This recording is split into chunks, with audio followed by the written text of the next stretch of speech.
Golomo, entah bukit, entah gunung yang terlihat dari Banda Aceh dan Aceh besar seperti ini. Setelah kemarin mendaki ke sini dan sampai ke puncak malam hari, kami lanjut menikmatinya. Ini City Lake Banda Aceh dilihat dari Golomo. Mantap, cuman tidur kayak mana ya? Kami masih bingung mau tidur di mana karena space di puncak Golomo ini tidak terlalu lebar. Kalau ini nih, ini daerah Longa. Setelah mendapat tempat, kami lanjut persiapan masak dan lain-lain. Baikra memasak ayam gulai, bumbu normal batoh. Makan dengan view gini, terserahlah. Barang mahal nih. Lanjut ngopi dan berbincang-bincang sampai larut malam.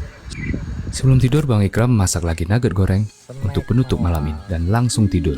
Bangun pagi, langsung dengan view seperti ini. Enaknya memang melamun.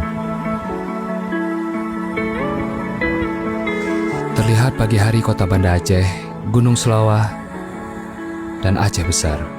Matahari pun sudah terbit, kita nikmati sejenak. Ya, kami ngecamp seperti ini karena tidak muat tenda di sini. Hanya flysheet di atas, matras di bawah, dan diselimuti dengan sleeping bag. Pantai Longa juga terlihat dari sini. Lamlom, Lambaru Subun, Nusa, dan lain-lain. Saat kami memasak, ternyata semalam tikus sempat membongkar makanan. Beberapa ada yang diambil dan ada yang cuma digigit sedikit. Kami masak yang tersisanya dan langsung makan. Zahid menerbangi drone. Disinilah posisi camp kami. Di tebing batu ini ada celah sedikit untuk duduk dan meluruskan badan. Dan di antara hutan seperti ini.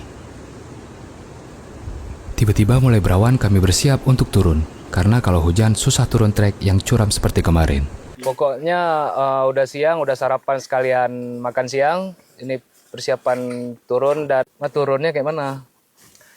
Begini bos, begini bos turunnya. Mulai jalan dan tidak lupa mengambil dokumentasi di pilar Golomo. T.3350 Golomo.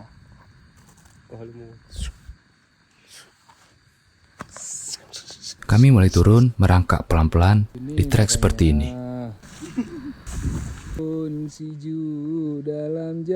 Sempat bertemu seperti anak iguana dan daun estetik seperti ini. 2 jam sudah kami jalan turun, akhirnya sampai di pondok kebun. Assalamualaikum.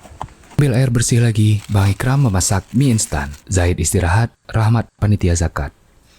Mie instan sudah siap. Zahid tidak membawa piring, jadi dia makan di belangong. Setelah 1,5 jam kami istirahat di area pondok ini, kami lanjut jalan kembali ke parkiran. Kita tutup perjalanan. Terima kasih sudah nonton sampai sini. Sampai ketemu di petualangan selanjutnya. Jangan lupa follow Gonjria ya.